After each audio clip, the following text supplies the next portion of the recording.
నమస్కారం. పూజా టీవీ ప్రేక్షకులకు శరవనవరాత్రి మహోత్సవ శుభాకాంక్షలు. ఈరోజు సూలూరుపేట బాలా త్రిపుర సుందరి అమ్మవారి దేవస్థానంలో అమ్మవారిని ప్రత్యేకించి సరస్వతీ దేవి అలంకారం నిర్వహించడం జరిగింది. సరస్వతి నమస్తుభ్యం వరదే కామరూపిణి విద్యారంభం కరిష్యామి సిద్ధిర్భౌతమే సుధా అని అమ్మవారిని కీర్తిస్తారు. అమ్మవారు జ్ఞానప్రదాయని. మనిషి యొక్క పేదరికానికి, సమస్త సమస్యలకు మూల కారణం మరియు అన్ని సమస్యలకు ప్రధానమైన రీజన్ ఒకటే, మనిషి అజ్ఞానంగా ఉండటం. అటువంటి అజ్ఞానాన్ని ఎవరైతే వదులుకుంటారో వారికి సమస్తం సిద్ధి వస్తుంది. అటువంటి జ్ఞానాన్ని ప్రసాదించే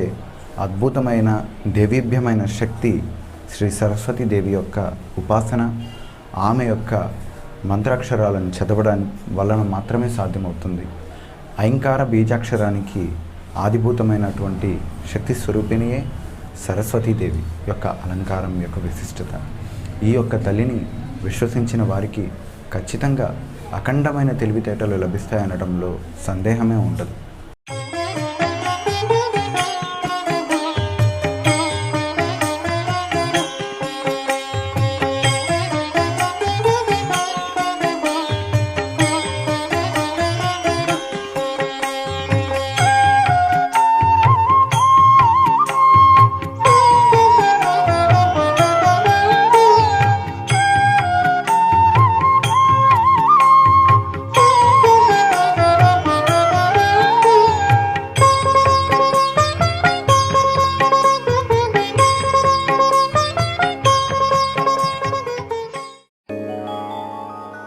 अथ श्रीसूक्तम् हिरण्यवर्णाम् हरिणीम् सुवर्णरजतस्रजाम् चन्द्राम् हिरण्मयीम् लक्ष्मीम् जातवेदो ममावह ताम् महावह जातवेदो लक्ष्मीमनपगामिनीम् यस्याम् हिरण्यम् विन्देयङ्गामश्वम् पुरुषानहम् अश्वपूर्वाम् रथमध्याम् हस्तिनाथप्रबोधिनीम् श्रियम् देवीमुपह्वये श्रीर्मा देवी जुषताम् कांसोऽस्मिताम् हिरण्यप्राकारामार्द्राम्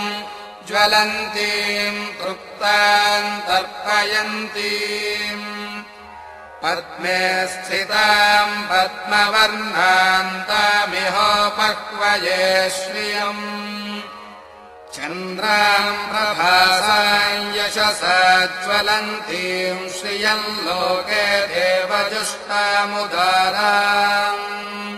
ताम् पद्मिनीमीम् शरणमहम् प्रपद्ये लक्ष्मीर्मे नश्यताम् त्वाम् वृणे आदित्यवर्णे तपसोऽधिजातो वनस्पतिस्तव वृक्षोऽथ बिल्वः तस्य फलानि तपसानुदन्तु मायान्तरायाश्च बाह्या अलक्ष्मीः उपैतु माम् देवसखः कीर्तिश्च मणिना सह प्रादुर्भूतोऽस्मि राष्ट्रेऽस्मिन् कीर्तिमुद्धिम् ददातु मे क्षुत्पिपासामलाम् ज्येष्ठामलक्ष्मीर्नाशयाम्यहम् अभूतिमसमृद्धिम् च सर्वान्निर्नुद मे गृहात् गन्धद्वारान् दुराधर्षान् नित्यपुष्टाम् करीषिणीम् ईश्वरीगुम् सर्वभूतानाम् तामिहोपह्वये श्रियम् मनसः काममाकूतिम् वाचः सत्यमसीमहि शूनागुम् रूपमन्नस्य मयि श्रीश्रयताम् यशः कर्दमेन प्रजा भूता मयि सम्भव कर्दमा श्रियम् वासय मे कुले मातरम् पद्ममालिनीम् आपस्रजन्तु स्निग्धानि चिक्लीतवस मे गृहे निज देवीम् मातरम् श्रियम् वासय मे कुले आर्द्राम् पुष्करिणीम् पुष्टिम् पिङ्गलाम् पद्ममालिनीम् चन्द्राम् हिरण्मयीम् लक्ष्मीम् जातवेदो ममावह आर्द्राम् यः करिणीम् यष्टिम् सुवर्णाम् हेममालिनीम् सूर्याम् हिरण्मयीम् लक्ष्मीम् जातवेदो ममावह काम आवह जातवेदो लक्ष्मीमनपगामिनीम् यस्याम् हिरण्यम् प्रभूतम् गावो दास्योऽश्वान् विन्देयम् पुरुषानहम् यः शुचिः प्रयतो भूत्वा जुहुयादाज्यमन्वहम् श्रियः पञ्चदशर्चम् च श्रीकामः सततम् जपेत आनन्दः कर्दमश्चैव चिक्लीत इति विश्रुताः ऋषयस्ते त्रयः पुत्राः स्वयम् श्रीरेव देवता पद्मानने पद्मऊरू पद्माक्षी पद्मसम्भवे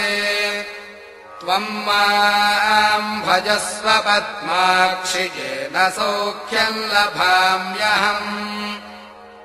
अश्वदायि च गोदायि धनदायि महाधने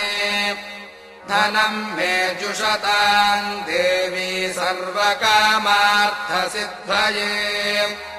पुत्रपौत्रधनम् धान्यम् हस्त्यश्वाजा विगोरथम्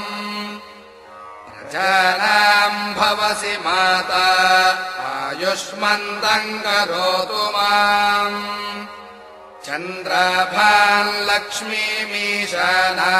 सूर्याभाम् श्रियमीश्वरीम् चन्द्रसूर्याग्निसर्वाभाम् श्रीमहालक्ष्मीमुपास्महे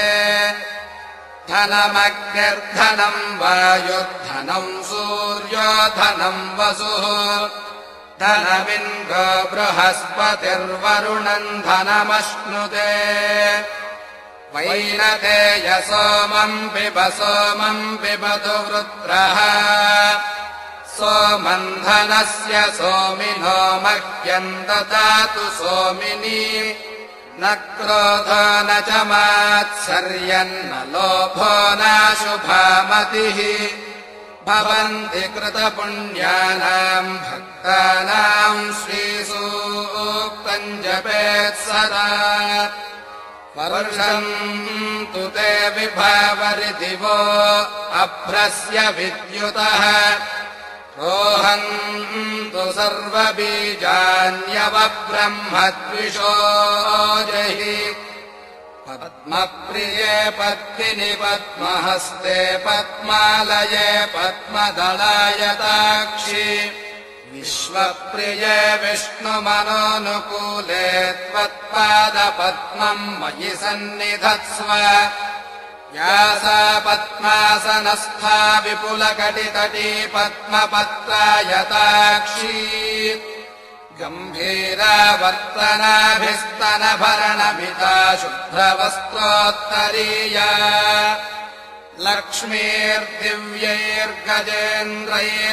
लक्ष्मीर्दिव्यैर्गजेन्द्रैर्मणिगणखचितैः स्नापिता हेमकुम्भैः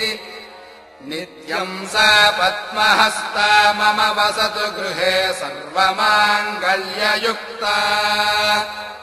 लक्ष्मीम् क्षीरसमुद्रराजतनयाम् श्रीरङ्गधामेश्वरीम् दासीभूतसमस्तदेववनिताम् लोकैकदीपाङ्कुराम् श्रीमन्मन्दकराक्षलब्धविभवद्ब्रह्मेन्द्रगङ्गाधराम् त्वाम् त्रैलोक्यकुटुम्बिनीम् सरसिजाम् वन्दे मुकुन्दप्रियाम् शुद्धलक्ष्मीर्मोक्षलक्ष्मीर्जयलक्ष्मीः सरस्वती श्रीर्लक्ष्मीर्वरलक्ष्मीश्च प्रसन्ना मम सर्वदा वराङ्कुशौ पाशमभीतिमुद्राङ्करैर्वहन्तीम् कमलासनस्थाम् आलार्ककोटिप्रतिभाम् त्रिनेत्राम् भजेऽहमम्बाम् जगदीश्वरीम् ताम् सर्वमङ्गलमाङ्गल्ये शिवे सर्वार्थसाधके शरण्ये त्र्यम्बके देवि नारायणि नमोऽस्तु ते महादेव्यै च विद्महे विष्णुपत्न्यै च धीमहि तन्नो लक्ष्मीः प्रचोदयात्।